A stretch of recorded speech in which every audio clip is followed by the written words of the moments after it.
గురు బ్రహ్మ గురు విష్ణు గురుదేవో మహేశ్వర గురు సాక్షాత్ పరబ్రహ్మ తస్మై శ్రీ గురవే నమః.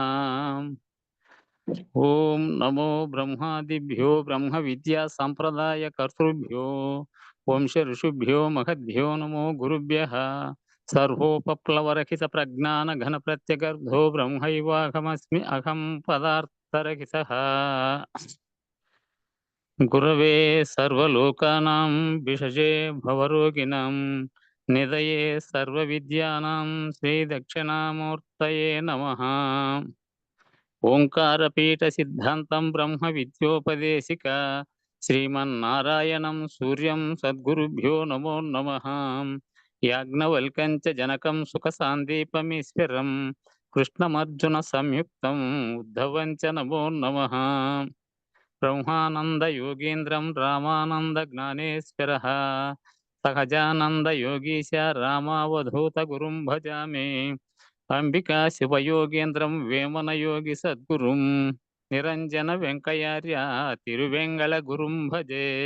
శ్రీధర స్వామి యోగేంద్రం శివరామాఖ్య దీక్షితం కంబాలూరి అప్పబ్రహ్మం సద్గురుభ్యో నమో నమః.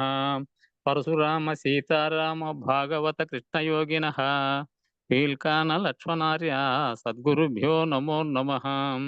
బృహద్వాసిష్ఠ సిద్ధాంతం పూర్ణబోధోపదేశిక వెంకటేశ్వర యోగేంద్రం సద్గురుభ్యో నమో నమః.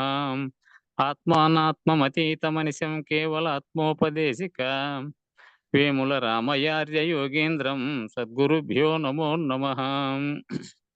ప్రణవాతీతమగమ్యం పరా ప్రకృతిరహితం పరమచలోపదేశిక శ్రీరాజయాఖ్య గురుం భజే. శ్రీ బ్రహ్మ విద్యా సిద్ధాంతం అచల తత్వోపదేశిక శ్రీ నాగయార్య యోగేంద్రం సద్గురుభ్యో నమో నమః. ద్వయాత్మరహిత సిద్ధాంతం పరమ పురుష ప్రబోధక శ్రీ వివేకానంద సుబ్బయార్య సద్గురుభ్యో నమో నమః. క్షరాక్షరమతీతం చ అచల పూర్ణోపదేశిక శ్రీ పూర్ణానంద పుల్లయార్య సద్గురుభ్యో నమో నమః. అస్మద్గురు సమారంభం కృష్ణ సాందీప మధ్యమం ఓంకార పీఠ పర్యంతం వందే గురు పరంపరం. జై సద్గురు ప్రభు మహారాజుకు జై. గురు పరంపరముకు జై. జై గురు.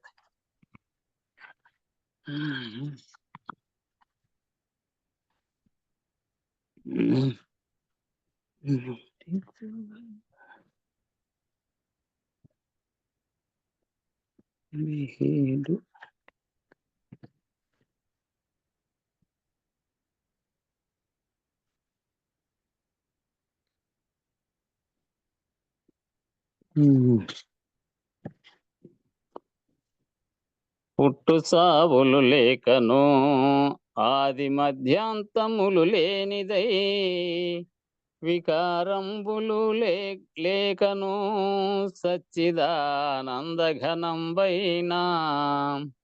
అనుమహత్తుల కంటెను మీరిన దానినే సద్గురువుగా భావించవలెను దేవి.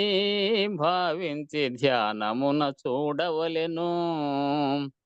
బట్టబయలైన దాని ముందును వెనుకను ఏమి లేదు. నిరామయమైన జ్యోతి స్వయముగా తనకు తానయ్యున్నది. నాశంబు లేదు దేవి నామము రూపంబు క్రియలుగాక నిత్య నిశ్శబ్దమైన తత్వమే పరిపూర్ణ పరబ్రహ్మము. కప్పురము సుమములందు ఏ రీతి గంధము సహజమగునో మనుజులందరి అందునా ఏ రీతి శీతోష్ణములు సహజము. పరిపూర్ణ పరబ్రహ్మము ఆ రీతి నిత్య సత్య శాశ్వతం పరిపూర్ణ పరబ్రహ్మము. ఆ రీతి నిత్య సత్య శాశ్వతం ఆభరణములు సర్వము ఏ రీతి బంగారమే అయినదో ఆ రీతి నేనెప్పుడు పార్వతీ నిత్య సత్య శాశ్వతం ధ్యానంబున కీటకం భ్రమరమై పరిణమించిన తీరుగా సద్గురుని ధ్యానంబుచే తనకు తా బ్రహ్మమై చెలువొందును. ఎదలోని గురుని ధ్యానం స్వయముగా బ్రహ్మమే నిజము పిండ పద రూపమందు రూపాతీతమై చెలువొందును.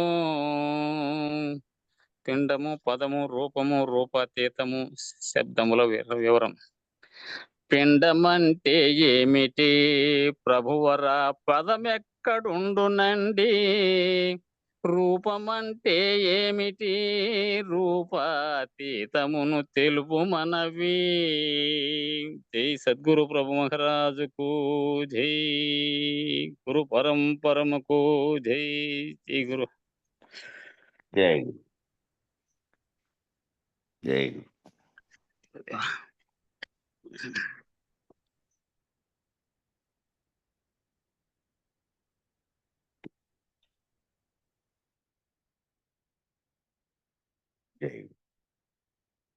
అయితే సర్వవ్యాపకంగా ఉన్నటువంటి చైతన్యానికి హిరణ్యగర్భుడుగా సర్వవ్యాపకంగా ఉన్నటువంటి చైతన్యానికి హిరణ్యగర్భుడుగా సాక్షిగా ఉన్నటువంటి స్థితి యందు అనంత విశ్వాన్ని తనలోకి గ్రహించి గర్భిణీ స్త్రీ వలె ఉన్నాడట హిరణ్యగర్భుడు. విశ్వవ్యాప్తమైనటువంటి సర్వవ్యాపకంగా ఉండే చైతన్యానికి హిరణ్యగర్భుడు సాక్షిగా ఉన్నటువంటి స్థితిలో ఈ అనంత విశ్వాన్ని తనలోకి గ్రహించి గర్భిణీ స్త్రీ వలె ఉన్నాడట సమిష్టిలో. వ్యష్టిలో పిండాన్ని ధరించినటువంటి గర్భిణీ స్త్రీ ఏ విధంగా ఉంటుందో ఆ విధంగా సర్వవ్యాపకంగా ఉన్నటువంటి చైతన్యానికి హిరణ్యగర్భుడు సాక్షిగా ఉంటూ ఆ అనంత విశ్వం అంతా కూడా తన కడుపులో ఉన్నటువంటి బిడ్డ కదా పిండాండం ఉన్నట్టు బ్రహ్మాండం అంతా కూడాను హిరణ్యగర్భుడి కడుపులో ఉందట. అది పోలిక. ఇక్కడ ప్రతి చోట ఒక ఉపమానాన్ని ఉద్దేశిస్తూ ఆ ఉపమానాన్ని వివరించి చెబుతూ అదే రీతిగా సృష్టి యొక్క పరిణామాన్ని కూడా వివరించి చెప్పే ప్రయత్నం చేస్తున్నారు. ఇక్కడ ప్రతి ఒక్కటి కూడా ఒక పోలిక చెప్తూ ఉదాహరణ చెప్తూ వాళ్ళ ఉదాహరణ ద్వారా అయితే సులభంగా అర్థమవుతుందని నచికేతనికి బోధిస్తున్నటువంటి క్రమంలో చెప్తున్నారు. ఉపమానాన్ని ఉద్దేశిస్తూ చెప్తున్నారు. అదే రీతిగా సృష్టి యొక్క పరిణామాన్ని కూడా వివరించి చెప్పే ప్రయత్నం చేస్తున్నారు. అట్లా ఉపమాన పద్ధతిలో చెప్పుకుంటూ మళ్ళీ సృష్టి పరిణామాన్ని కూడా చెప్తున్నారు. మొదటి నుండి కూడా ఈ నడక చాలా ఉత్తమమైనటువంటి నడక అన్నమాట. మొదటి నుంచి కూడా ఈ విధంగా కనుక స్టెప్ బై స్టెప్ అంతటినీ కనుక తెలుసుకోగలిగితే ఓసారిగా వాళ్ళల్లో ఒక్కొక్క అంశం ఇమిడిపోతుంది. ఇమిడిపోయి పూర్తి స్థాయిలో అర్థమైపోయి ఆ సృష్టి క్రమము వేష్టి సమిష్టుల ఆవిర్భావం అంతా తెలిసిపోతుంది. పిండాండోత్పత్తి జగదుత్పత్తి కారణము ఇవన్నీ సాంఖ్యంలో భాగంగా తెలిసిపోయిన తర్వాత మళ్ళీ దాని గురించి ఆ స్టెప్లో నుంచి మళ్ళా సర్వవ్యాపకమైనటువంటి స్థితిలోకి తన గురించి తాను తెలుసుకొని పోయేటువంటి స్థితి ఉంది. ఇది సిద్ధాంతరీత్యా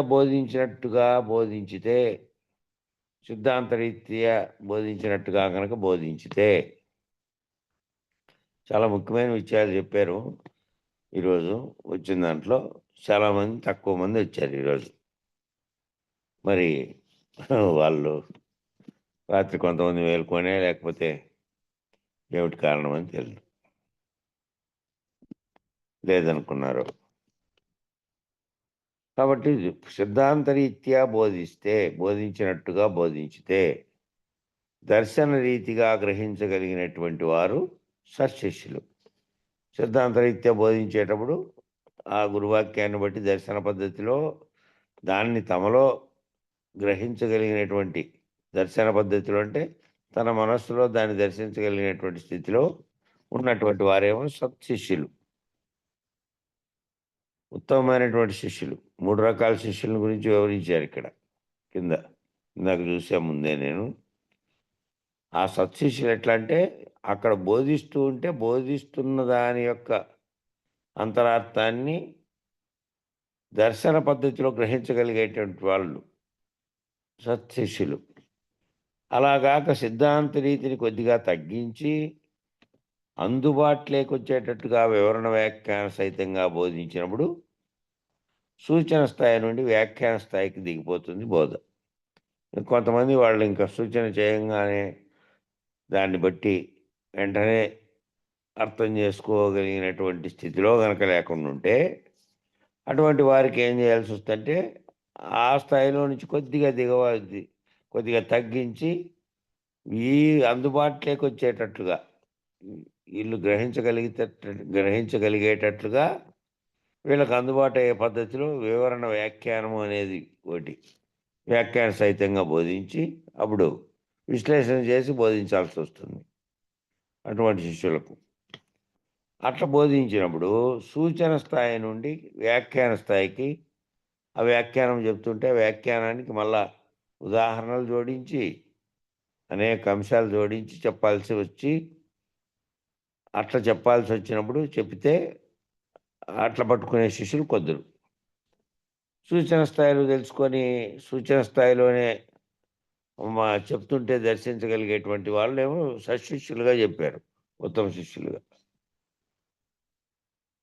అయితే సూచన స్థానంలోనే దర్శన రీతిగా చెప్పగానే గ్రహించగలిగేటటువంటి వాళ్ళు సమర్థుడైనటువంటి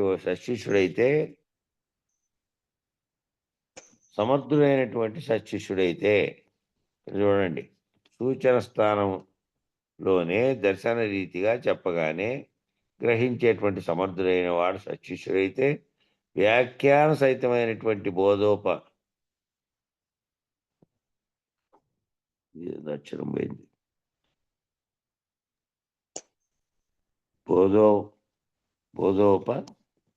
అక్షరం పోయింది దీంట్లోనూ. నేను పేపర్లు జిరాక్స్ వేసుకొచ్చుకుంటే కొన్ని బ్యాగులో పెట్టుకొని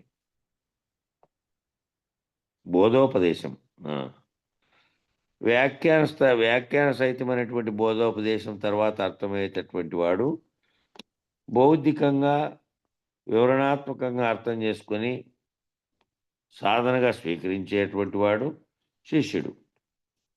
ఓసారి ఏమవుతుందంటే సూచన స్థాయిలోనే గురువు ఏం చెప్తాడు, మంత్రోపదేశం ముందరే నువ్వు కనుక్కున్నటువంటి శిష్యుని మీద స్పర్శ జ్ఞానం ఎట్లా కలిగింది, నీకు ఏ విధంగా తెలుసుకోగలుగుతున్నావు, నువ్వు మొత్తం కళ్ళు మూసుకొని అన్నీ ఊరికే కూర్చున్నా కూడా నీ పైన చేయబెట్టి నిన్ను ఆశీర్వదించి చెప్తే ఏది గుర్తిస్తోంది, కళ్ళతో సంబంధం లేకుండా ఏదైతే స్పర్శ కలిగితే ఆ స్పర్శ కూడా ఫలానాది అని గుర్తించగలిగేది ఉంది కదా.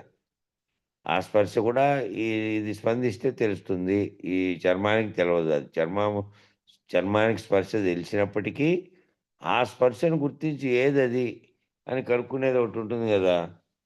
అది ఏది కనుక్కుంటావో అది నువ్వు నీ స్థాయి, నీ స్వరూపం అనేటువంటి గురువు చెప్తారు. కానీ అప్పటికి సాధనా స్థితిలో వచ్చినాడు శిష్యుడు, సాధనా స్థితిలో ఉంటాడు. ఇంకా అట్లా సాధకుడైతే ఆల్రెడీ సాధకుడైన వాడైతేనేమో కొన్నాళ్ళు ఒట్టి బోధ అయినా సరే కనీసం బోధ స్థాయిలో కనుక విని ఉంటే కొన్ని కనుక అప్పుడు గురువు చెప్తానే లోపల దర్శించగలిగేటువంటి స్థితిలోకి వచ్చింటాడు శిష్యుడు. అయితే ఇప్పుడు ఏం జరుగుతుందంటే ఇప్పుడు చెప్పేసి మళ్ళీ వాళ్ళు విచారణ ద్వారా ఒక్కొక్క మెట్టు తెలుసుకుంటారులే అనేటువంటి పద్ధతిలో చెబుతున్నారు. వ్యాఖ్యాన సహితమైనటువంటి బోధన అందుకోలేనటువంటి వారికి ఉపమాన పద్ధతిగా బోధించడం జరుగుతుంది. వ్యాఖ్యానం చేస్తుంటే వ్యాఖ్యానం ప్రకారం అంతా వాళ్ళకి వాళ్ళు బోధన అందుకునేటువంటి స్థితిలో ఉండే వాళ్ళకేమో ఆ వ్యాఖ్యానం గురువు చేస్తున్నటువంటి ఏ అంశం మీదైనా గ్రంథంలో విషయం చదువుతున్నా లేకపోతే చెప్తున్నా కూడా కనుక్కోగలిగేటటువంటి వాళ్ళు కొందరు. అట్లా కనుక్కోలేని వారి కోసం ఏం చేశారంటే ఉపమాన పద్ధతిగా బోధించడం జరుగుతోంది. ఉపమాన పద్ధతిగా బోధిస్తే ఏమవుతుందంటే ఫలానా దానికి ఉపమానం నీకు ఆల్రెడీ తెలిసిన వాటిని ఉపమానంగా చూపించి ఇట్లా అని చెప్పడం ద్వారా సులభంగా గ్రహిస్తారనే పద్ధతిలో చెప్పినారు. ముఖ్యంగా ఎవరైతే ఈ దర్శన విధిని అనుసరించినటువంటి వికాసాన్ని పొందినటువంటి వారున్నారో వారిని ఉద్దేశించి వారికి అర్థం కావటం కోసమని వ్యాఖ్యానాన్ని ఉపమాన స్థాయికి తీసుకొస్తారు. ముఖ్యంగా ఎవరైతే ఈ విధిని అనుసరిస్తూ ఈ గురువును ఇవే బోధని అనుసరిస్తూ ఉండేవాళ్ళు కొందరు, ఆచరిస్తూ ఉండేవాళ్ళు కొందరు, చెప్పగానే దర్శించగలిగి తాము ఎప్పుడూ అదే రకమైన భావనలో ఉండేవాళ్ళు కొందరు. ఆ కొందరు ఆ రకాలను ఈడ వివరించారు. ఎవరైతే ఈ దర్శన విధిని అనుసరించి వికాసాన్ని పొందనటువంటి వారు ఉన్నారో ఈ దర్శన పద్ధతిలోనే వాళ్ళు వికాసాన్ని వాళ్ళు పొందలేకపోతే వాళ్ళని ఉద్దేశించి వారికి అర్థం కావటం కోసమని వ్యాఖ్యానాన్ని ఉపమాన స్థాయికి తీసుకొస్తారు. ఉపమాన స్థాయిలో చెబితే ఉపమానము లేనిది లేకుండానే ఊరికే పేరు మాత్రమే వచ్చింది, అక్కడ లేదు అని గొడ్రాలి బిడ్డ అని చెప్పారనుకో, లేదు లేని దానికే ఊరికే పేరు నామము ఉందంతే, నిజానికి లేదు. ఎండమావుల్లో నీళ్ళలాగా కుందేటి కొమ్ములాగా లేని వాటినన్నింటినీ ఆధ్యారోపవాదంగా చెప్పడం ఎందుకంటే దాన్ని పోల్చుకొని అర్థం చేసుకోగలుగుతారండి. ఉపమాన స్థాయిలో బోధించినప్పుడు అది సర్వులకు అనుసరించేటువంటి వారందరికీ కూడా వారి వారి జీవితాలలో అనుభవమై ఉన్నటువంటి అంశాన్ని ఉపమానంగా స్వీకరిస్తారు. ఉపమానం ఎట్లాంటివి స్వీకరిస్తారంటే ఎవరైనా సర్వులు శిష్యులు అనుసరించే వాళ్ళు అందరికీ కూడా వాళ్ళకి నిజ జీవితంలోనే అనుభవమైనటువంటి ఆ నిజ జీవితంలో అనుభవమైనటువంటి స్థితిలో ఉన్నటువంటి ఏవైనా ఉపమానాలు ఉంటే వాటిని స్వీకరించి ఎందుకు చెప్తారు వాటిని స్వీకరించి అంటే సులభంగా అర్థం చేసుకొని సులభంగా అనుభవ స్థితిలో ఉన్నటువంటి పద్ధతిని సులభంగా అనుసరించే స్థాయికి వారికి అర్థమవుతుంది, అనుసరించే వారందరికీ అర్థమవుతుంది. కాబట్టి ఇక్కడ 3 రకాలు చెప్పారు చూడండి. అనుసరించేవారు, శిష్యులు, సత్శిష్యులు అని 3 రకములైనటువంటి వారు ఉంటారు. అనుసరించేవారు కేవలం వాళ్ళు అనుసరణ చేసుకుంటూ పోతుంటారు. శిష్యుడై ఉన్నప్పటికీ ఇంకా పూర్తి స్థాయిలో ఇదంతా నిత్యానిత్య వివేకము కలిగి ఉండరు. పోయి తీసుకుంటారు కాబట్టి అనుసరిస్తూ కొన్నాళ్ళు అనుసరించిన తర్వాత మళ్ళీ శిష్యుడుగా వాళ్ళు సాధనా పద్ధతిలో సాధకుడుగా మళ్ళీ సశిష్యుడుగా ఈ 3 రకాలు. మామూలుగా అనుసరించేవారు, అనుసరించిన తర్వాత తెలుసుకోగలిగేవారు, మీరు చేసుకోండి. అనుసరించే స్థితిలో ఉండేవాళ్ళు శిష్యులు, సశిష్యులు అని 3 రకాలైనటువంటి వారిని ప్రతిపాదించారు ఇక్కడ. అయితే శిష్యుల్లో మరలా సాధకులై నిరంతరాయంగా ప్రయత్నం చేసేవారు కొంతమంది ఉంటారు. ఆ శిష్యులైన వాళ్ళలో కొంతమంది ఏమో కేవలం అనుసరిస్తూ ఉంటే, కొంతమంది మాత్రం నిరంతరాయంగా ప్రయత్నం చేసేవారు ఉంటారు. కొంతమంది ప్రయాణంలో అలసి విశ్రాంతి తీసుకునేవారు కూడా ఉంటారు. కొంతమంది ఏమో కొంత దూరం ప్రయాణించి మళ్ళీ ఆ కొంత దూరం నుంచి అవి వేరు వేరే విధంగానంటే వాళ్ళు మనసు స్థాయిలో పూర్తిగా దీనికి కేటాయించలేక ఏవో కొన్ని సమస్యలు సతమతమవుతూ ఒకవైపు దాంట్లోనూ ఒకవైపు దీన్ని కేవలము పూర్తి స్థాయిలో లక్ష్యంగా పెట్టుకోకుండా ఉండేవాళ్ళు అలసి విశ్రాంతి తీసుకునే అట్లా వాళ్ళు కూడా ఉంటారు కొన్నాళ్ళు వాళ్ళ పనుల వల్ల. సత్శిష్యుల్లో అలా విరమించేవారు ఎవ్వరూ ఉండరు. సత్శిష్యులుగా ఉండేవాళ్ళు వాళ్ళు ఇంక విరమించరు. మధ్యలో ఏమైనా జరగని, మధ్యలో సమస్యలున్ని ఏదైనా ఉండని, ఇంకా సమయం అయితే దాని గురించి వాళ్ళకి పూర్తిగా ఇది ఉంటుంది. కాబట్టి ఎవరు వాళ్ళు విరమించేవారు ఉండరు. గమ్యం చేరే వరకు ఆగరు వాళ్ళు. ఆ సశిష్యులుగా అనబడే వాళ్ళు గమ్యం చేరే వరకు ఆగరు. ఇక అనుసరించేవారు అవకాశం ఉన్నప్పుడు చేస్తూ ఆన్ అండ్ ఆఫ్ పద్ధతిలో, అంటే కార్యక్రమం వినడం, దీంట్లోకి రావడం, మళ్ళా సమయం లేనప్పుడు పోవడం, ఆన్ అండ్ ఆఫ్ పద్ధతిలో ఉంటారంట. ఆన్ చేసుకోవడం, ఆఫ్ చేసుకోవడం అనే పద్ధతిలో కంటిన్యూగా, అంటే వీళ్ళ కంటిన్యూగా భావనలో అప్పుడప్పుడు అవకాశం ఉన్నప్పుడు మాత్రమే వీళ్ళు దీంట్లోకి వచ్చేవాళ్ళు బోధలకి. ఇవాళ అవకాశం చిక్కలేదనో, లేదంటే ఇవాళ కుదరలేదనో, రేపు ప్రయత్నిస్తాననో వాయిదా వేసేటువంటి తమోగుణ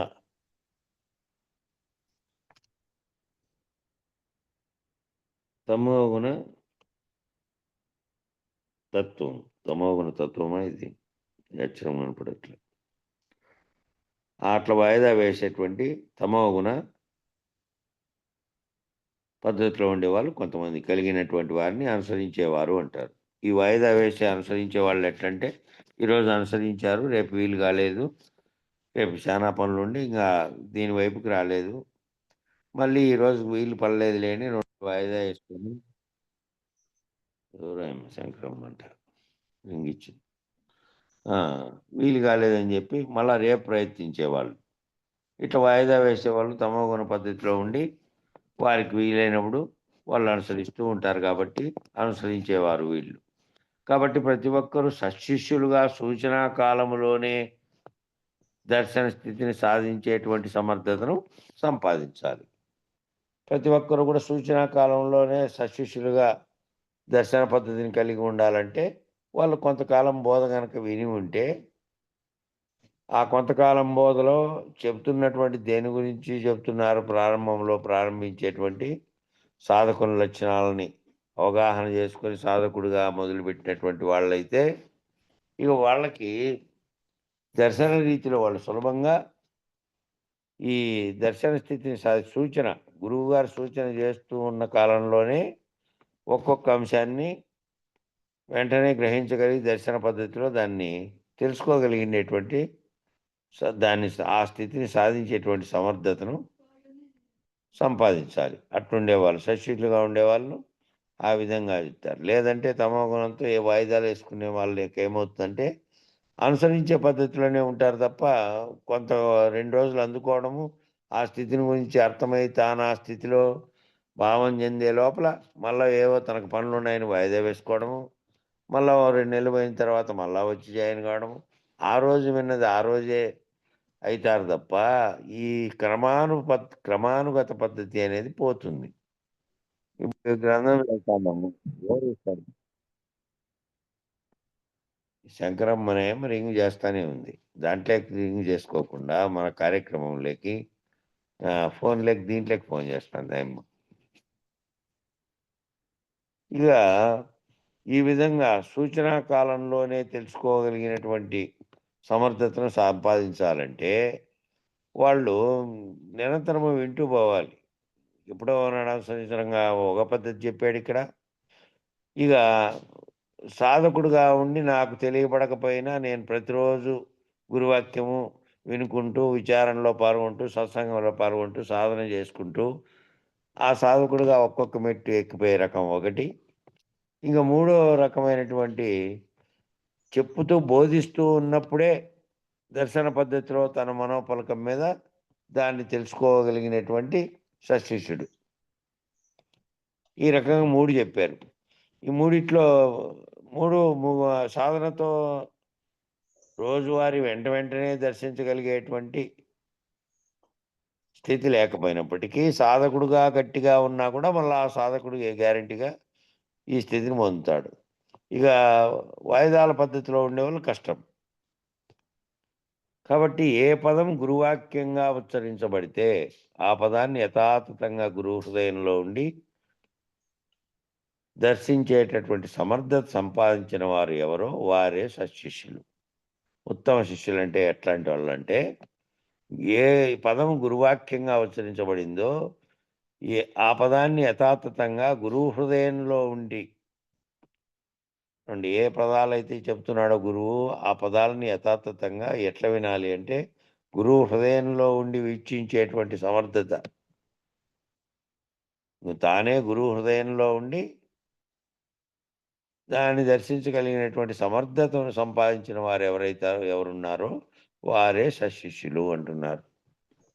ఆ గురువు యొక్క హృదయాన్ని గురువు చెప్తున్నటువంటి దాన్ని అర్థం చేసుకోవడానికి గురువు హృదయ కోణంలోంచి చూడాలి మీరు. అంతటి సమర్థత సంపాదించి ఉండాలి ఆ గురువును అనుసరించి సాధకుడుగా ఉన్నవారు. వారు సశిష్యులుగా అవుతారు. వారికి వ్యాఖ్యానంతో అవసరం ఉండదు ఇంకా. గురువు చెప్తూ పోతుంటే ఏ అంశమైనా ఆ అంశమే అట్లే నాటుకుంటూ ఉంటుంది. అట్లే నాటుకుంటూ అట్లే ఫాలో అనుసరిస్తూ ఉన్నటువంటి స్థితిలోనే చెబుతున్నటువంటి బోధనే మళ్ళీ సపరేట్‌గా వ్యాఖ్యానం చేసి ఉదహరించకపోయినప్పటికీ, చెబుతున్న బోధన అప్పటికప్పుడే అర్థం చేసుకోగలిగినటువంటి స్థితిలో ఉంటారు వాళ్ళు. ఇక అటువంటి సశిష్యులకు వారికి వ్యాఖ్యానంతో అవసరం ఉండదు. సూచన చేస్తే చాలు దర్శించగలుగుతారు. ఆ సూచన ఏది చెప్పినా దర్శించగలుగుతారు. ఇక వ్యాఖ్యానంగా, బోధగా వివరించి చెప్తే తెలుసుకోగలిగినటువంటి వారు కొంతమంది. వ్యాఖ్యానంగా అంటే ఏదైనా ఒక విషయం చెప్పి, ఆ విషయాన్ని మళ్ళా వ్యాఖ్యానంగా వివరించి గనక బోధగా చెప్తే, వివరించి చెప్తే తెలుసుకోగలిగినటువంటి వారు కొంతమంది. వీరు మరొక తరగతికి సంబంధించిన వారు.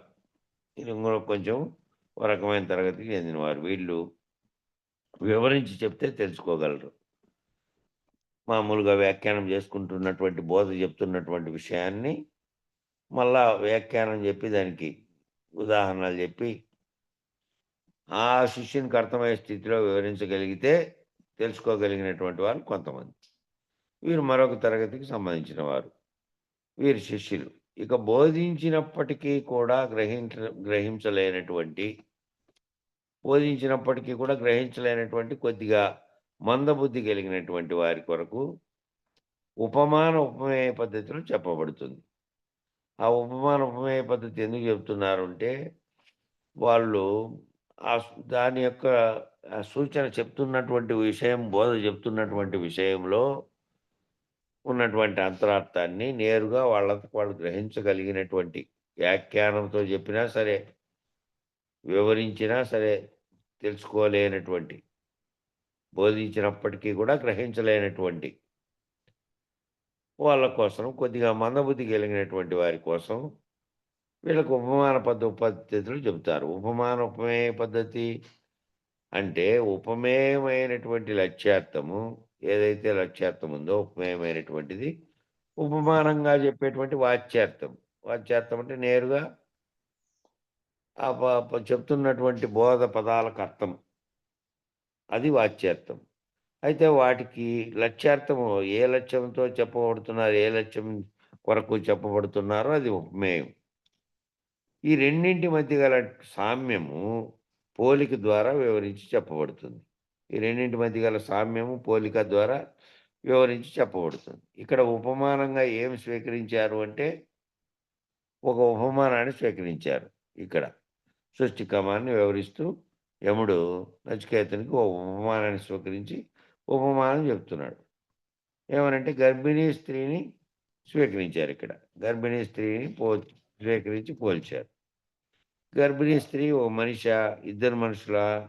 అని విచారణ చేస్తే ఉండటానికి ఇద్దరు మనుషులు, ముగ్గురు మనుషులు కూడా ఉండవచ్చు. కవల పిల్లలు కూడా ఉండవచ్చు. దాంట్లో ఒకరున్నారా, ఇద్దరున్నారా, కవలలు ఉన్నారా అనేది తెలిస్తే విచారణ చేస్తే కూడా ఉండవచ్చు. కానీ అది ఉండవచ్చు కదా అంటే తెలియదు. అది పూర్తి నిర్ధారణ ఎప్పుడో అవుతుంది. అలాగే మనిషి చూడడానికి మాత్రం ఒక మనిషే. కానీ అంతర్గతంగా జీవులు ఉండే అవకాశం ఉంది. మనిషి అనేవాడు చూడడానికి ఒక మనిషే గాని, ఆ మనిషిలో కూడా అంతర్గతంగా జీవులు ఉండే అవకాశం ఉంది. కాబట్టి హిరణ్యగర్భుడు అనే నామంలో గర్భస్థము అనే పదాన్ని వాడారు. హిరణ్యగర్భుడు అని వాడారు. హిరణ్యగర్భుడు అంటే గర్భుడు అనే పదం వచ్చింది చూడండి. విరాట్, హిరణ్య గర్భ, అవ్యాకృత పరమాత్మ అని 4 స్థితులు చెప్పారు. 4 జీవతనములు చెప్పినట్టే 4 పరమాత్మ యొక్క ఈశ్వరతనములు చెప్పారు. 4 తనువులు. ఆ 4 తనువుల్లో హిరణ్య గర్భ అనే పదం వారు గర్భము అనే పదాన్ని ఉదాహరణగా తీసుకున్నారు. కాబట్టి హిరణ్య గర్భుడు అనే నామములో గర్భస్థము అనే పదాన్ని వాడారు. గర్భస్థము ఏందుంది? హిరణ్యము, గర్భస్థము. ఈ సృష్టి అంతా కూడా ఆ హిరణ్యంతో పోల్చబడింది. హిరణ్యం అంటే మామూలుగా తీసుకుంటే బంగారం అని. సృష్టి అంతా కూడాను హిరణ్యంతో పోల్చారు. కాబట్టి ఎవరైనా సరే ఈ హిరణ్మయ పురుషుణ్ణి కనుక దర్శించాలంటే వారి హిరణ్మయ పురుషునికి ప్రత్యక్ష సాక్షి అయినటువంటి ఆదిత్యుని దర్శించాలి. ఆదిత్యుడు అంటే ఎవరంటే సూర్యుడు అన్నమాట. ఈ సాక్షిగా ఉన్నటువంటి సకల సృష్టికి, బ్రహ్మాండానికి అంతటికీ వెలుగు ప్రసాదిస్తూ సాక్షిగా ఉన్నటువంటి సూర్యుడు. కాబట్టి సృష్టి అంతా కూడా ఈ హిరణ్య గర్భుని యొక్క కాబట్టి ఎవరైనా ఈ హిరణ్మయ పురుషుడుగా ఉన్నటువంటి ఆయన్ను దర్శించాలంటే హిరణ్మయ పురుషుడికి ప్రత్యక్ష సాక్షి అయినటువంటి ఆదిత్యుని దర్శించాలి, సూర్యుని దర్శించాలన్నమాట. హిరణ్య గర్భ అని ఆదిత్యనామాలలో ఒక నామం ఉంది. ఆదిత్యనామాలని సూర్యనామాలు ఈ మిగతా లలిత సహస్రనామం, ఇతర సహస్రనామాలలాగే సూర్యుని స్తుతిస్తూ ఉన్నటువంటి ఒక నామాల ఇది ఉంది. సూర్యుని స్థుతి. దానికి సంబంధించిన దాంట్లో హిరణ్య గర్భ అని ఆదిత్యనామాల్లో ఒక నామం ఉంది. కాబట్టి సవితా సూర్యుడు ఆ సవితా శక్తిని తన యందుంచుకున్నటువంటి వాడు ఎవరైతే ఉన్నాడో ఆ సవితా శక్తినే కాంతి రూపంలో ప్రకాశంగా మనకు అందిస్తూ ఉన్నాడు. ఈ వెలుగు అనేటువంటి పంచడానికి ఆ వెలుగు ఏదైతే ఉందో సర్వత్రా జగత్తంతటికీ కూడాను ఏ రకమైన తేడా లేకుండా సూర్యుని యొక్క వెలుగు అన్నిటిపైన పడేటువంటి ఆ శక్తి తన యందు ఉంచుకున్నటువంటి వారు ఎవరైతే ఉన్నారో ఆ సవితా శక్తిని కాంతి రూపంలో వెలుగుగా ప్రకాశంగా మనకు అందిస్తూ ఉన్నాడు. ఈ నవగ్రహములు కూడా 9గా విడిపోయి సూర్యుని చుట్టూ భ్రమణం చేసి పరిభ్రమణం చేయకముందు ఇవి సూర్యునిలో అంతర్భాగములుగా ఉన్నాయి. అంతకుముందు బహిర్గంగా ఏర్పడకముందు అంతర్భాగంగా ఉన్నాయి. ఒక్క గ్రహంలోంచి అనేకమైనటువంటివి విడిపోతే మళ్ళీ అవి కూడా ఒక గ్రహంగా ఏర్పడేటువంటి ప్రత్యేకంగా ఉన్నాయి. లేదంటే భూ వాతావరణంలోకి ఏదైనా విడిపోయినటువంటి ఏదైనా బయటకు వచ్చిందనుకోండి, అది ఈ వాతావరణ పరిస్థితులతో తాకిడికి గురై కాలిపోయి కిందికి పడిపోతుంది. వస్తువు ఏదైనా ఇరిగిపోయినప్పుడు అప్పుడప్పుడు తెల్లగా ఉల్కల్లాంటివి సుక్క రాలిందంటారు చూడు, ఆ సొక్కేం రాలదు. ఆ పైనటువంటివి ఏవైనా శకలాలు ఊడిపోయినప్పుడు తగిలినప్పుడు అవి భూ వాతావరణంలోకి ప్రవేశిస్తానే ఈ రాపిడికి ఆక్సిజన్ తగులుతానే వెంటనే మంటతో సహా వచ్చి పడిపోతాయి. కాబట్టి ఈ అన్ని అంతర్భాగంగా ఉన్నటువంటివి అంతకుముందు అంతర్భాగాలుగా ఉన్నాయి. ఈ పరిభ్రమణం చేస్తున్నటువంటి నవగ్రహాలన్నీ ఒకప్పుడు సూర్యునిలో అంతర్భాగాలుగా ఉన్నాయి. భూమి కూడా సూర్యునిలో అంతర్భాగంగానే ఉంది. భూమి కూడా సూర్యునిలో అంతర్భాగమే. అప్పుడు ఎక్కడొక్కడ విడిపోయినప్పుడు జరిగినటువంటి మార్పుల వల్ల ఏర్పడినాయి. ఇప్పుడు మళ్ళా మనం చూస్తూ ఉంటాము, ఈ కొండ అంత ఎత్తుగా పోయింది. ఎవరు పేర్చారు అవన్నీ? ఆ కొండ మీదకి అవన్నీ రాళ్ళు. ఓ చోట చాలా పెద్దగా ఉంది, ఓ చోట లోయగా ఉంటుంది, ఓ చోట హెచ్చు తగ్గులుగా ఉంటే ఓ చోట పల్లంగా. ఇవన్నీ ఆ సూర్యునిలో నుంచి వేరువేరు గ్రహాలుగా విడిపోయేటప్పుడు ఏర్పడినటువంటి పూర్తిగా కరిగిపోయినటువంటి ద్రవ స్థితిలో నుంచి ఘనీభవించే స్థితిలో ఒక చోటికి ఇట్లా ఊగినప్పుడు, ప్రకంపనలు జరిగినప్పుడు ఆ కరిగిన పదార్థం ఏవైతే గుండ్లుగా ఏర్పడిందో ఆ గుండ్లన్నీ ఒకదాని మీద ఒకటి ఇట్లా ఏ వైపుకి అన్నీ ఇట్లా పోస్తే ఓ సేరులో గింజలు కదా ఒకదాని మీద ఒక చోట రాసి పోసి పట్టుకున్నట్టుగా అట్లాగే గట్టిగా అయిపోయినాయి. అవన్నీ కొండలుగా ఏర్పడినాయి. అవన్నీ అనేకాలుగా రకాలుగా మట్టిగా ఉన్నది మట్టిగానే ఉంది. గట్టిగా ఘనీభవించిందంతా కొండలుగా ఉంది. రాళ్ళుగా కొండలుగా ఉంది. దాంట్లో నుంచి విడిపోయినప్పుడు మండుతున్నటువంటి కరిగినటువంటి పదార్థంగా ఉంది.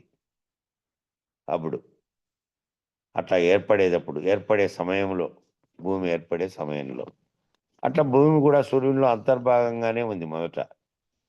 అలా అంతర్భాగములుగా ఉన్నటువంటివన్నీ కలిపి ఒకానొక సమయంలో అక్షర పురుషుడు నిశ్శబ్దో బ్రహ్మముచ్యతే నుంచి ప్రణవాక్షరం ఉద్భవించినటువంటి సందర్భంలో ఏకమేవ అద్వితీయం బ్రహ్మగా ఉన్నటువంటి స్థితి నుంచి అహం బ్రహ్మస్మికి మారగానే తిరిగి అయమాత్మ బ్రహ్మ అనేటువంటి స్థితి నుంచి అహం బ్రహ్మస్మి అనే స్థితికి మారగానే విచ్ఛిన్నమైంది. కాబట్టి ఇట్లా అంతర్భాగంగా ఉన్నటువంటివన్నీ కలిపి ఒకానొక సమయంలో ఒక్కటిగా అక్షర పురుషుడుగా ఉంది. ఆ అక్షర పురుషుడుగా ఉన్న దాంట్లో నిశ్శబ్దో బ్రహ్మముచ్యతే నుంచి నిశ్శబ్దంగా ఉన్నటువంటి బ్రహ్మస్థితిలో నుంచి ప్రణవాక్షరం అనేది ఉద్భవించి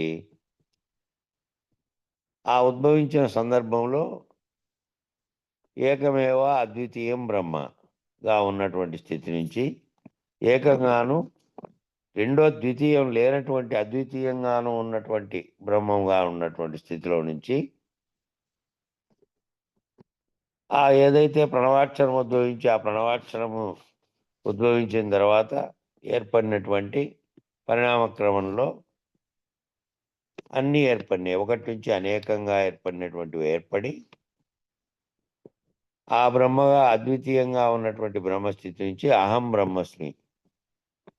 బ్రహ్మస్మికి మారగానే నేనే బ్రహ్మ అనేటువంటి స్థితికి మారగానే తిరిగి అయమాత్మ బ్రహ్మ ఆ ఏ ఆత్మ అయితే అయి ఉన్నానో నేను ఆ ఆత్మే బ్రహ్మ అనేటువంటి స్థితి నుంచి మళ్ళీ అహం బ్రహ్మస్మి నేనే బ్రహ్మను అనేటువంటి స్థితికి మారగానే విచ్ఛిన్నమైంది. ఆ విచ్ఛిన్నమై అంతకుముందు ఏకంగా ఉన్నది 9 భాగాలుగా విడిపోయింది. నవగ్రహాలు అనేటువంటి గ్రహాలు అవే. ఆ విడిపోయినటువంటి గ్రహాలు ఏకంగా సూర్యునిలో అంతర్భాగమైనటువంటి అంతకుముందు గ్రహాలు. అంతకుముందు అట్లా తీసుకుంటే ఆ సూర్యునితో సహా వాళ్ళందరూ కూడా మహదంకారంలోను అంతకుముందు అవ్యక్తంలోను ఉన్నారు. దాంట్లో నుంచి వచ్చిన స్థితిలో నుంచిన పరిణామక్రమంగా ఏర్పడినటువంటి స్థితిలో ఇవన్నీ వచ్చినాయి. ఆ విచ్ఛిన్నంగా అనేటువంటి ఆ మూలంగా విచ్ఛిన్నమైనటువంటి 9 భాగాలుగా విడిపోయి వాటి యొక్క గురుత్వాకర్షణ శక్తి వల్ల ఏ ఆధార స్థానం నుండి విడిపోయినాయో అదే ఆధార స్థానం చుట్టూ పరిభ్రమించడం ప్రారంభమైనాయి. ఎప్పుడైనా మీరు అయస్కాంతం అనేది ఒకటి చూసింటే ఆ అయస్కాంతాన్ని బాగా అర్థంగా చుట్టూ ఉన్నటువంటి వస్తువులు వాటిని అయస్కాంత తత్వాన్ని గ్రహిస్తాయి. అట్లా గ్రహించినటువంటి విడిపోయినటువంటి మొక్కలు ఏవైతే ఉన్నాయనుకోండి మొక్కలు దాని చుట్టూ మధ్యలో ఒకటి ఉందనుకోండి, ఇవన్నీ దానికి చుట్టుపక్కల నుంచి దూరం పోకుండా దాని అయస్కాంత శక్తికి ఆకర్షించబడాలని దాని చుట్టూ అట్లా తిరుగుతూ ఉంటాయి. అయితే ఏంటంటే ఓ పేపర్ మీద ఇనుపరజను వస్తువులన్నీ పోసి కింద దాన్ని తిప్పితే ఇవన్నీ పైన కదిలినట్లు అట్లాంటి అయస్కాంత శక్తి అనేటువంటిది ఒకటి సూర్యస్థానంలోంచి వస్తుంది. ఆ వస్తున్న దాంతో ఇవన్నీ ఏం చేసినాయంటే ఇవన్నీ దాని చుట్టూ ఉండి ఎక్కడుండాలనో అదే కక్షలో ఉంటూ పరిభ్రమిస్తున్నాయి. తమలో తాము తిరుక్కుంటూ పరిభ్రమిస్తూ మళ్ళా సూర్యుని చుట్టూ కూడా తిరుగుతూ పరిభ్రమిస్తూ ఉన్నాయి. వాటి యొక్క గురుత్వాకర్షణ శక్తి వల్ల గురుత్వాకర్షణ శక్తి ఏంటంటే అదే ఏ ఆధార స్థానం నుండి విడిపోయినాయో అదే ఆధార స్థానం చుట్టూ పరిభ్రమించడం ప్రారంభమైంది. ఇది విజ్ఞాన శాస్త్రవేత్తలు కూడా ఒప్పుకున్నటువంటి విధానం. విజ్ఞాన శాస్త్రవేత్తలు ఎవరైతే సైన్స్ ఈరోజు అభివృద్ధి చెందిందో, ఆ సైన్స్ కూడా ఒప్పుకున్నటువంటి విధానం ఇది. ఏవైతే ఇవన్నీ ఎలా వేలాడుతూ ఉన్నాయి. భూమి మీద ఇవన్నీ ఇన్ని సప్త సముద్రాలున్నాయి. ఇన్ని రకాల భారం ప్రపంచం అంతా దాని మీద నడుస్తూ ఉంది. ఒక చోట శీతలంగా, ఒక చోట వేడిగా, ఒక చోట పూర్తి గడ్డకట్టబడినటువంటి స్థితిలో, మంచు ఖండంగా వేల కిలోమీటర్లు ఉండే ప్రాంతం కూడా ఇన్ని రకాలుగా ఉన్నటువంటి ఇంత భూమి కూడా వేలాడుతూ ఉంది అనంటే, కింద ఏ ఆధారము లేకుండా వేలాడుతూ ఉంది ఈ భూమి. అంటే ఈ భూమే గాక మళ్ళీ దీనికంటే పైనున్నటువంటి చంద్రుడు, దానికంటే పైనున్నటువంటి 9 గ్రహాలు ఇయన్నీ కూడా వేలాడుతూనే ఉన్నాయి. ఏ దానికి పూర్తిగా ఒక చోట స్థిరీకరించబడినవి కాదు. ఆ వేలాడుతున్న వాటికి సూర్యుని యొక్క గురుత్వాకర్షణ శక్తి చేత అవి కదులుతూ ఉన్నాయి. కదులుతూ సూర్యుని చుట్టూ తిరుగుతున్నాయి. సూర్య కుటుంబంగా ఉన్నాయి. అందులో నుంచే విడిపోయినాయి. అందులో నుంచినే వచ్చేటువంటి ఆ గురుత్వాకర్షణ శక్తి వల్ల అక్కడే నిలబడి వేలాడుతూ తిరుగుతూ ఉన్నాయి. అయితే ఇలా అనంత కోటి బ్రహ్మాండాలు విస్తరించాయి. ఇదొక్కటే కాదు, అనంత కోటి బ్రహ్మాండాలు అనేకం మళ్ళీ విస్తరించాయి. ఒక బ్రహ్మాండానికి ఏ సిద్ధాంతం ఉందో అనంత కోటి బ్రహ్మాండాలకు కూడా అదే సిద్ధాంతం. ఈ అనంత కోటి బ్రహ్మాండాలుగా విశ్వం లేకపోతే పైకట్లే అనేక గోళాలు, అనేకమైనటువంటి గ్రహాలు. ఉపగ్రహం అంటే ఒక గ్రహానికి ఆనుకోనుండి దాన్నే అనుసరిస్తున్నటువంటిది. అట్లా భూమిని అనుసరిస్తుంది ఇది. చంద్రుడు అనేది భూమి చుట్టూ తిరుగుతుంది. మళ్ళా సూర్యుని చుట్టూ కూడా తిరుగుతుంది. భూమి ఏమో తన చుట్టూ తాను తిరుక్కుంటూ మళ్ళా సూర్యుని చుట్టూ తిరుగుతుంది. అట్లా ఒకదానికోటి గ్రహాలుగా ఉన్నటువంటి అనేకంగా ఉన్నటువంటి అనంత కోటి బ్రహ్మాండాలు విస్తరించినాయి.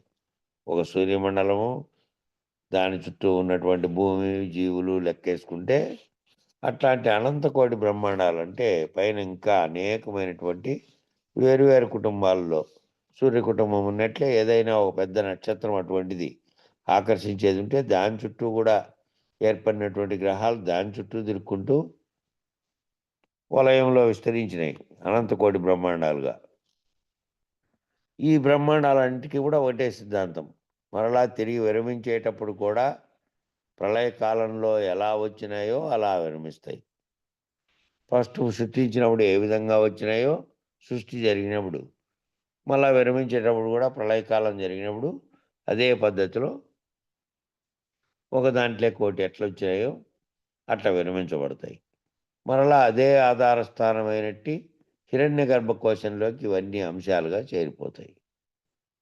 ఏ హిరణ్య గర్భాంశము ఎందుకన్నట్టు ఏ దేంట్లో నుంచి ఇవన్నీ ఉత్పత్తి కావడానికి కారణమైనటువంటి స్థితిలోకి మళ్ళీ వెనక్కి పోతాయి, హిరణ్మయ కోశంలోకి. అక్కడ ఇవన్నీ అంశములుగా చేరిపోతాయి. కాబట్టి గర్భిణీ స్త్రీ ఎలా ఉందో అలా ఉన్నాడట హిరణ్య గర్భుడు. గర్భిణీ స్త్రీ దగ్గరేమో ఇక్కడ వెస్టిలో ఒక పిండం ఉంది, ఒక పిల్లోడు ఉన్నాడా, 2 పిల్లలు ఉన్నారా, వాళ్ళ డెలివరీ అయిన తర్వాత కవలలా ఒక్కరా అనేది నిర్ణయిస్తారనుకోండి. ఇప్పుడైతే సైన్స్ ద్వారా ఇద్దరున్నారా, ఏ స్థితిలో ఉన్నారు, కాలు చేయి బాగుంది అనేది కూడా చూస్తున్నారు ఇప్పుడు స్కానింగ్ చేసి. బాగలేవు, అవయవాలు బాగాలేవు, లేకపోతే ఏ రకమైనటువంటి కొంచెం క్రమ పద్ధతిలో పెరగకుండా ఉన్నటువంటి పిండంగా ఉంది అనేది కనుక కనుక్కుంటే వెంటనే తీసేయించుకుంటున్నారు కూడా. పూర్వమేమో డెలివరీ అయ్యేదాకా ఆ బిడ్డ గురించే అనుకొని చూసేవాళ్ళు. ఇప్పుడు ఏం చేస్తున్నారంటే లోపల స్థితిగతులు కూడా చూసి తీసేసుకోవడం అనే పద్ధతిలో, ఏ పద్ధతిలో ఉంది, ఎట్లుంది, బాగుందా లేదా అనే పద్ధతిలో చూసేటువంటి విధానం ఉంది ఇప్పుడు.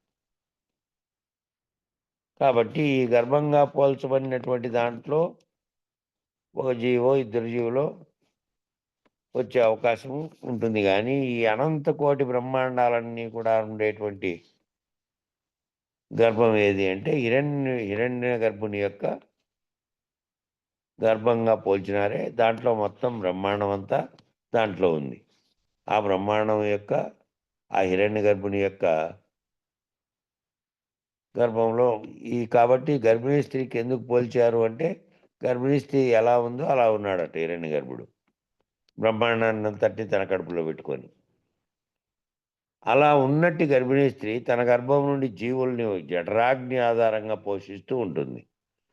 ఈ జీవుల్ని పోషిస్తున్నటువంటి గర్భిణీ స్త్రీ ఎట్లా పోషిస్తుంది లోపల ఉన్నటువంటి బిడ్డని అంటే తాను తిన్నటువంటి ఆహారం అరిగి ఆ అరగడానికి జఠరాగ్ని అనేది కారణమై అది మళ్ళీ అరిగిన తర్వాత శక్తిగా మారి శరీరం అంతటా ప్రవహిస్తూ ఉన్నట్టుగానే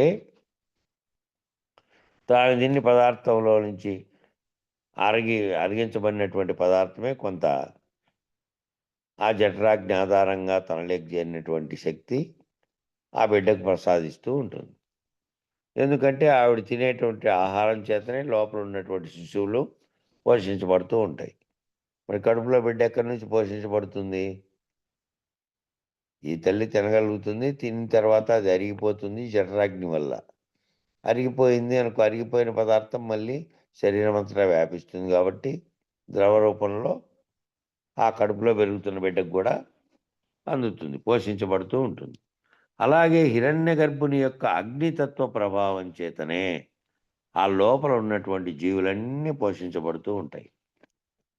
ఇక ఈ మిగతా జీవులన్నీ బ్రహ్మాండంలో ఉండే జీవులన్నీ పోషించబడడానికి కారణమైనటువంటి శక్తి ఎక్కడి నుంచి వస్తుందంటే ఆ హిరణ్య గర్భుని యొక్క అగ్నితత్వ ప్రభావం చేత ఆ లోపల ఉన్నటువంటి బ్రహ్మాండంలో ఉండే జీవులన్నీ ఈ చెట్టు చేమలతో సహా ప్రతి జీవులన్నీ కూడా బ్రహ్మాండంలో ప్రకృతిలో ఉన్నటువంటివన్నీ కూడా పోషించబడ్డే కారణం ఎవరు అంటే హిరణ్య గర్భుని యొక్క అగ్నితత్వం.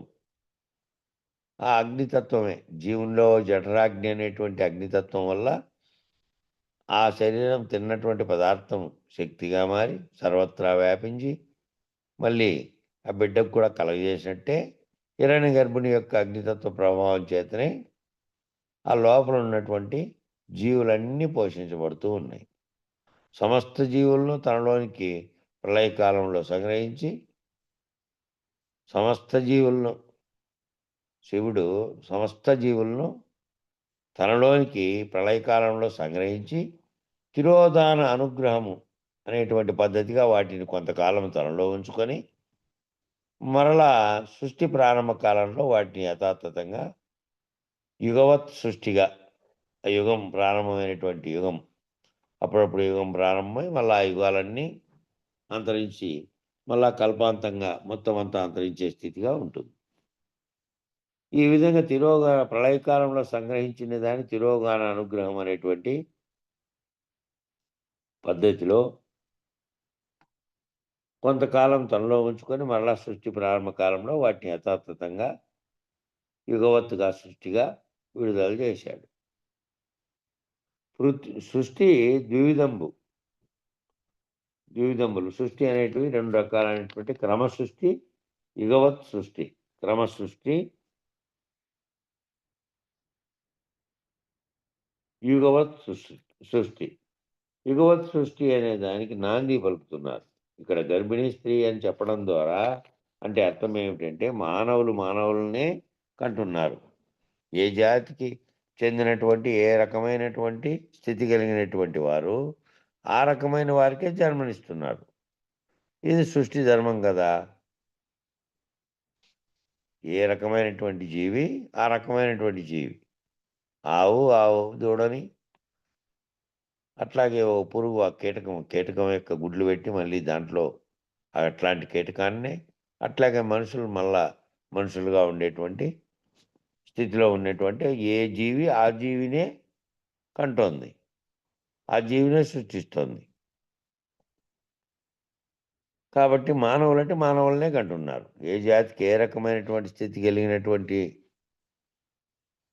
వారు ఆ రకమైన వారికే జన్మనిస్తున్నారు. ఏ రకమైన దాంట్లో నుంచి ఆ రకమైనదే జన్మ పొందుతుంది. ఈ సృష్టి ధర్మం అదే కదా. అంటే 84 లక్షల జీవరాశులను సంబంధించినటువంటి మూలస్థానములు, ఆధార బీజములు హిరణ్య గర్భస్థానంలో ఉన్నాయి. అంటే ఈ 84 లక్షల జీవరాశులని ఓ రాశి పేరు. ఓ రాశి అంటే జీ ఒక రకమైన గుర్తు కలిగినటువంటి మానవులంతా ఒకటి. ఆవులు లాంటి ఆ, 4 కాళ్ళ జంతువులు, గుర్రములు, ఆవులు, ఈగలు, దోమలు అనేక రకాల సూక్ష్మజీవి కాటి నుంచి బ్రహ్మం వరకు చెప్పబడినటువంటి ప్రాణికోటి అంతా కూడా ఏ ఏ స్థితిలో ఉన్నవి ఆ స్థితిలో ఉన్నదాన్నే సృష్టి చేస్తూ ఉన్నాయి. ఇది 84 లక్షల జీవరాశి సంబంధించినటువంటి మూలస్థానంలో ఆధార బీజాలు కూడా ఎక్కడున్నాయి? ఆధార బీజాలు అంతకుముందు నువ్వు ఏర్పడిన తర్వాత నువ్వు నీ తల్లిదండ్రి వాళ్ళ తల్లిదండ్రులు ఇవి అనుకుంటున్నావు. సృష్టి ధర్మంలో, సృష్టి క్రమంలో సృష్టి ఏర్పడినప్పుడు దాకా పోతే వెనక్కి ఈ విచారం చేసుకుంటూ పోతే ఎక్కడి నుంచి వచ్చారు? ఆ ఏ గర్భంలో ఉన్నారంటే ఈ ప్రాణులన్నిటికీ సంబంధించినటువంటి 84 లక్షల జీవరాశులకు సంబంధించినటువంటి మూలస్థానములు, ఆధార బీజములు ఈ హిరణ్య గర్భస్థానంలో ఉన్నాయి. ఆ హిరణ్య గర్భస్థానంలో బ్రహ్మాండం అంతా ఉన్నట్లే బ్రహ్మాండంలో జీవులతో సహా కూడినటువంటివి అన్నీ కూడా అక్కడి నుంచి ఏర్పడి ఏర్పడకముందు అక్కడ అవ్యక్తంగా ఉన్నాయి. ఏర్పడిన తర్వాత తన్మాత్రలు ఏర్పడి తన్మాత్రలు కార్యరూపం ధరించిన తర్వాత ఏర్పడినట్టు బ్రహ్మాండ సృష్టి అంతా జరిగింది. ఆ జరగకముందు బీజస్థానంలో హిరణ్య గర్భంలో ఉన్నాయి ఇవన్నీ.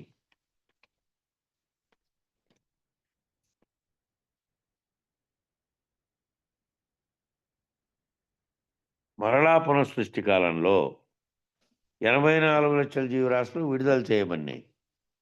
పునఃసృష్టి జరిగినప్పుడు మళ్ళీ ఇవన్నీ సృష్టి ప్రళయం జరిగింది. ప్రళయం జరిగిన తర్వాత అన్నీ ఒకదానికొకటి విలీనమవుతూ పోయినాయి. విలీనమవుతూ పోయిన తర్వాత మళ్ళీ మొదటి స్థాయికి వచ్చినాయి. అన్నీ లేనటువంటి స్థాయికి పోయినాయి. ఆ లేనటువంటి స్థాయిలో సంకల్పం కూడా అవ్యక్తంగా ఉన్నటువంటి దీంట్లో ఉంది. ఇంక వ్యక్తావ్యక్తములు రెండు లేనటువంటి నిశ్చలమైనటువంటి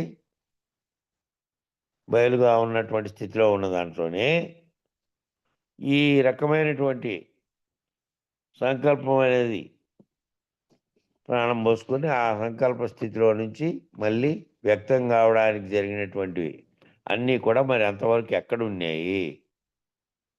అంతకుముందు లేకుండా ఏమీ లేకుండా ఉన్నటువంటి కేవలం బయలుగా ఉన్నటువంటి సర్వత్రా ఒకే రకమైనటువంటి ఏ విధమైన పరిణామ వికారములు లేనటువంటి ఆ దాంట్లో ఇవన్నీ ఎక్కడున్నాయి అప్పుడు? అంటే 84 లక్షల జీవరాశులు మళ్ళా పునఃసృష్టిలో హిరణ్య గర్భంలో నుంచి విడుదల చేయబడినాయి. మళ్ళీ అనేకం భవతి అనే పద్ధతిలో అప్పుడు జీవరాశులంతా కూడా ఒకేసారి ఉద్భవించినాయి. జీవరాశులుగా చెప్పబడుతున్నవన్నీ ఒక్కసారిగా ప్రాణం ఎప్పుడైతే పోసుకుందో భూమి మీద దాంతోనే అన్నీ ఉద్భవించినాయి. అన్ని రకాలైనటువంటి జీవరాశులు.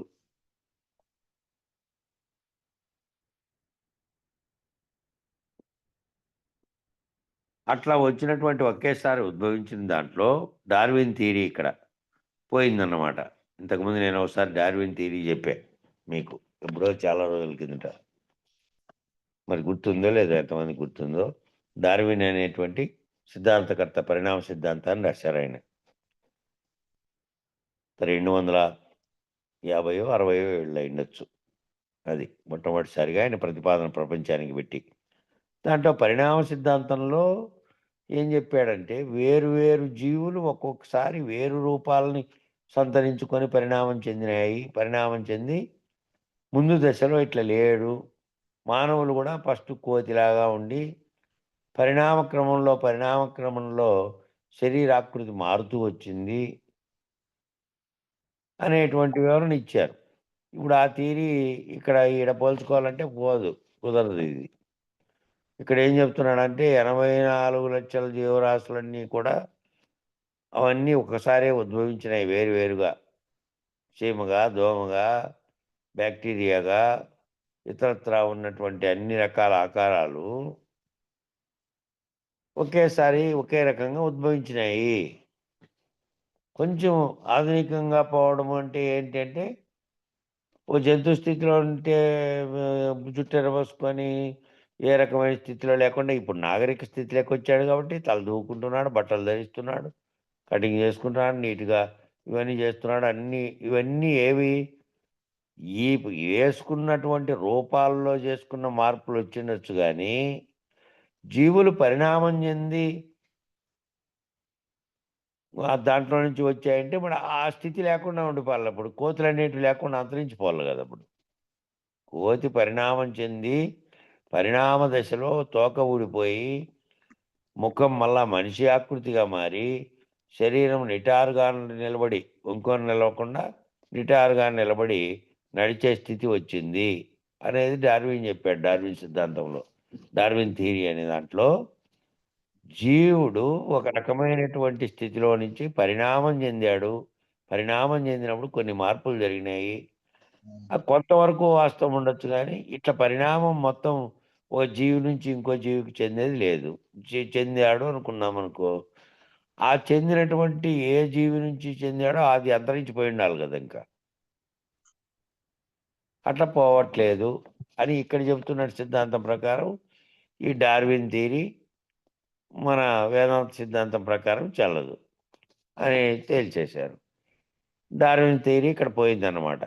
అంటే క్రమతః అమీబా నుండి అమీబా మళ్ళా ఈగగా మారి, ఈగ ఇంగుళంత లావుగా ఉండే వస్తువుగా మారి, ఆ వస్తువు నుంచి మళ్ళా ఇంకో రకమైన జీవిగా మారి, ఆవుగా మారి, దోమగా మారి, బర్రెగా మారి, ఏనుగుగా మారి, లేదంటే ఏనుగుగా మారి, ఇట్లా పరిణామం అనేది ఒక్క వస్తువు చెందదు.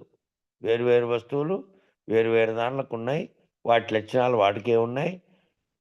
అవి సంగమిస్తే పుడుతున్నటువంటి పిల్లలు గూడా వాటిలాగే అవి పుడుతున్నాయి. అంతేగాని ఇంకో దానిలాగా పుట్టవు. కాబట్టి పరిణామం అట్లా ఎత్తుకుంటూ పరిణామ దశలో మార్పు చెందడం లేదు. అనేకమైనటువంటి అనేకం భవతి అయ్యుండేటువంటివన్నీ ఒక్కసారిగా 84 లక్షల జీవరాశులు ప్రాణం పోసుకున్నాయి ఎక్కడివక్కడ. హిరణ్యగర్భుడి స్థాయిలో నుంచి బయటకొచ్చి పొందాయి. అంతే తప్ప ఇవి మళ్ళీ పోయి మొత్తం అంతా పోయి ఒకటే అయ్యి, ఆ ఒకటో దాంట్లో నుంచి మళ్ళా ఒక్కటొక్కటిగా పరిణామం చెందినాయంటే, పరిణామ దశ కంటే ముందున్నటువంటివన్నీ నశించుండాలింకా. కాబట్టి అందుకనే డార్విన్ థియరీ ఈడ పోయింది అని చెప్తున్నాడు. అంటే క్రమతః అమీబా నుండి మానవుడు పుట్టి వరుసగా అన్ని జన్మలు ఎత్తుకుంటూ, అన్ని జన్మలు పోగొట్టుకుంటూ, ఎప్పటికో పరిణామ కాలంలో మానవుడొచ్చాడు. పరిణామ కాలంలో కోతి నుండి మానవుడొచ్చాడు. అలా రాలేదు అంటోంది ఈ బ్రహ్మాండ పురాణం. బ్రహ్మాండ పురాణం ప్రకారం ఇప్పుడు చెబుతున్నటువంటి సాంఖ్యం ప్రకారం ఆలోచన చేస్తే అలా రాలేదు. అట్లా పరిణామం చెందింటే గిన ఆయా జీవులన్నీ కొన్ని మార్పులు చెంది నశించి ఉండాలి. అట్లా పరిణామ క్రమంలో ఒక జీవి ఇంకో జీవుడుగా, మానవుడుగా తయారయ్యాడంటే, మిగతా జీవరాశులన్నీ ఇప్పటికీ కూడా జంతు స్థాయిలో ఉండి, అట్లే జీవిస్తున్నటువంటి స్థాయిలో నుంచి ఎదిగిండేటివి. మాటలు నేర్చినేటివి అవి గూడా ఇంకా. కాలేదట్లా. కాబట్టి ఏ దానికదే సకల సృష్టికి సంబంధించిన 84 జీవరాశులు ఒక్కసారిగా ఉద్భవించాయి తప్ప, పరిణామం చెంది మానవుడు కాలేదు అని అంటోంది. ఈ హిరణ్యగర్భుడు విడుదల చేసేటప్పుడు ఏకకాలంలో అందరిని విడుదల చేశాడు.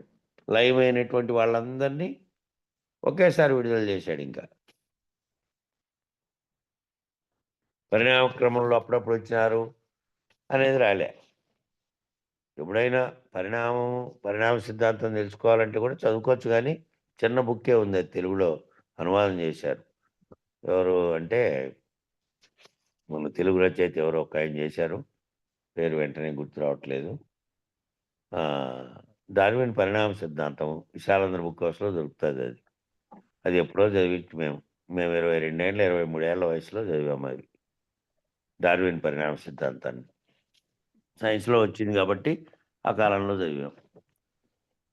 అట్లా సృష్టికి కారణమైన జీవరాశులంతా ఒకేసారి విడుదలైంది తప్ప పరిణామ క్రమంలో రాలేదు. అనేది చెప్పారు. ఇంకా కాలం సరిపోయింది ఆటికి. అక్కడి నుంచి రేపు చెప్పుకుందాం. మంగళం చెప్పండి. నిర్వికారాయ సకల నిత్యముక్తిదాయకాయ నిర్గుణాయ నిర్మలాయ నిత్యమంగళం సగుణ నిర్గుణ రహితాయ సంకల్పవర్జితాయ సర్వసాక్షతీతునకు సత్యమంగళం సత్తు చిత్తు సమసిపాయ శత్రు సంహారనాయ ఒత్తిలేని దీపము నీకిత్తు మంగళం చేష్టలన్నీ ఉడిగిపాయ చేసేదేమి లేకపాయ శేషమ్మ మనసు మీలో చేరే మంగళం పరిపూర్ణాయ సకల భవ్య దివ్య రూపాయ పరశురామాయ సీతారామ మంగళం నిర్వికారాయ సకల నిత్యముక్తిదాయకాయ నిర్గుణాయ నిర్మలాయ నిత్యమంగళం మంగళం గురుదేవాయ మహనీయ గుణాత్మనే సర్వలోక శరణ్యాయ సాధురూపాయ మంగళం. జై సద్గురు ప్రభు మహారాజుకు జై. పూర్ణానంద పల్లపోతుల పుల్లయార్య సద్గురు ప్రభు మహారాజుకు జై. శ్రీ వివేకానంద బండారు సుబ్బయార్య సద్గురు ప్రభు మహారాజుకు జై. గురు పరంపరముకు జై. గురు భక్త మండలికి జై. జై గురు.